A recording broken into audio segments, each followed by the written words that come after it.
हाय नमस्कार. तर आज आपण बनवणार आहोत कढी. तर ताकाची कढी बनवणार आहोत. तर त्याच्यासाठी मी इथे 5 चमचे बेसन घेतलेलं आणि त्याच्यात थोडंसं ताक ओतून मस्त हळवून घेतलेलं. त्याच्यानंतर इथे कोथिंबीर, लसूण, परत कढीपत्ता आणि मिरची घेतलेली. तर इथे मस्तपैकी आता मी एका टोपात तेल टाकून त्याच्यात मी मोहरी टाकलेली आहे. तर गॅस एकदम स्लोच ठेवायची आणि त्याच्यात मोहरी वगैरे टाकून घ्यायची. तिथे थोडंसं मोहरी थोडीशी अशी कढली की त्याच्यानंतर आपल्याला लसूण टाकायचं आहे. मस्त बारीक चिरून लसूण टाकायचा. तुम्ही कुठलं तरी चालेल. आणि गॅस आपली लक्ष ठेवायचं की स्लोवरच राहिली पाहिजे. त्याच्यानंतर आता आपण इथे मिरची आणि कढीपत्ता टाकून घ्यायचं आहे.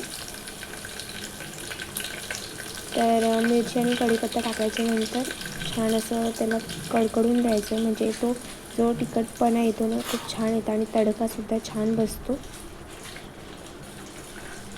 आणि पण गॅस आपली स्लोच ठेवायची. मी परत सांगते की गॅस स्लोच ठेवायची, कारण फास्ट केली ना की ते सगळं उडत असतं. म्हणजे जी आपण तडका दिलेला आहे तो सगळा उडतो आणि म्हणजे चटका वगैरे लागायची शक्यता असते, म्हणून गॅस स्लोच ठेवायची.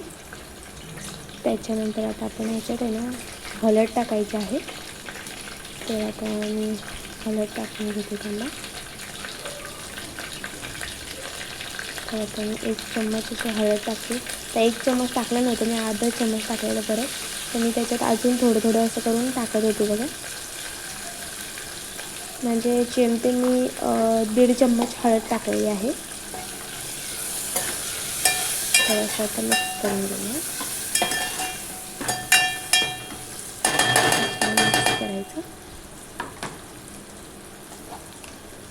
ते छान मिक्स केल्याच्यानंतर आता काय बाकी टाकायचं नाही. तर आता ह्याच्यात आपल्याला टाकायचं आहे मस्तपैकी ताक टाकायचं आहे डायरेक्टली.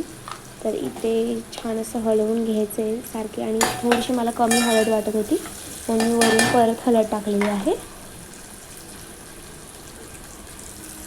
त्याच्यानंतर थोडीशीच कोथिंबीर टाकून घ्यायची.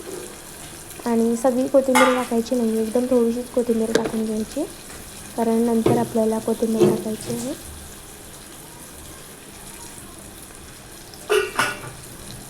तर आता आपल्याला ताक टाकून घ्यायचं आहे. तर आपण ताक टाकून घेऊया. मी थोड्या वेळ असंच ठेवलेलं, तर इथे बघा ताक ओतत आहे मी. सगळं ताक ओतून घ्यायचं हळूहळू. घाई गडबड केली की ताक सांडून जातं, म्हणून स्लो टाकायचं आहे. त्याच्यानंतर आता बघू शकता तुम्ही मस्तपैकी मी ताक वगैरे टाकून घेतलेलं आहे. हलवायचं, मिक्स करायचं.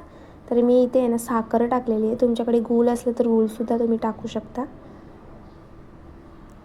थोडंसं. आणि तुमचं जर जास्त आंबट असेल ताक तर त्याच्यात तुम्ही जास्त टाकू शकता, साखर किंवा गूळ दोन्हीपैकी. तर इथे मी एवढं काय आंबट नव्हतं आमचं तर ताक, तर त्याच्यामुळे मी थोडीशी साखर टाकलेली आहे. त्याच्यानंतर इथे आपण बेसनचं जे आपण बेसन असं मस्त मिक्स करून घेतलेलं ना, ते आपण याच्यात टाकून घ्यायचं आहे. त्याने काय होतं, आता ही टीप म्हणजे काय आहे माहिती का, ह्याने मस्तपैकी कढी आपली घट्ट होते आणि खायलासुद्धा छान लागते. तर इथे आपण सगळं जे होतं ते आपण सगळं बेसनचं टाकून घ्यायचं, मिक्स करून घ्यायचं आणि गॅस स्लोच ठेवायची, कारण जास्त फास्ट केली गॅस आता ह्या म्हणजे कढी टाकल्यावर तर काय होतं, फुटतं वगैरे आपलं ताक एखादी तर शक्यता असते, म्हणून थोडीशी गॅस स्लोच ठेवायची. त्याच्यानंतर इथे मी कोथिंबीर टाकून घेतलेली. कोथिंबीर भरभरून टाकायची छान अशी वरून. छान मिक्स करायचं.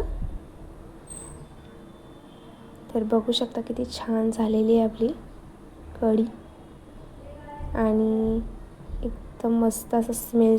त्याच्यानंतर आता आपण मस्त असं मिक्स करून घ्यायचं आहे आणि त्याच्यानंतर आपण 1.5 चम्मच असं मीठ टाकून घ्यायचं. मी 1.5 चम्मच मीठ टाकलेलं आहे.